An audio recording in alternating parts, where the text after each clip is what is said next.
ఇప్పుడు ఈ వచ్చే ఎన్నికలంటే పేదలకి పెత్తందారులకి జరుగుతున్న యుద్ధం అంట. జగన్ గారి పేదలు వాళ్ళు ఒక్కొక్క ఎమ్మెల్యే అభ్యర్థిని చూపిస్తాను, ఒకరికి 200-400 కోట్లు ఆస్తుంది. పాపం ఈ అభ్యర్థి అంతంత మాత్రమే, ఈ అభ్యర్థికి ఆస్తి అంతంత మాత్రమే. అంతంత అంటే ఎంతో మనకు అర్థం కావట్లేదు. ఆయన అంతంత ఎంతో మనకు తెలియట్లా.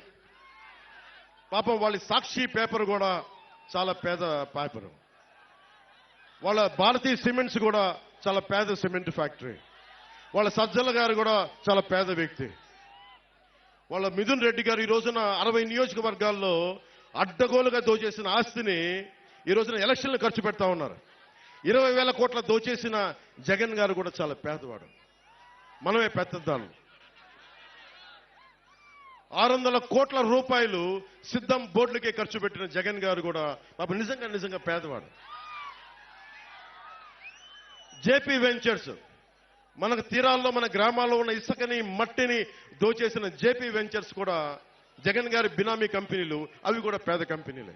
పెద్దిరెడ్డి గారి, మిథున్ రెడ్డి గారి, మిగతా ఉంటారు కదా, వాళ్ళందరూ కూడా పేదవాళ్ళు. ఎమ్మెల్యే కూడా లేని నేను పెత్తందారంట. ఒక్క ఎమ్మెల్యే కూడా లేడు నా పక్కన.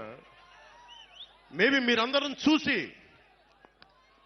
మీ అందరినీ చూసి అది నా ధనం అనుకుంటున్నాడేమో. అలా అనుకుంటే నాకు ఇబ్బంది లేదు. ప్రజాధనం ధనం అయితే నేను ధనవంతుడినే.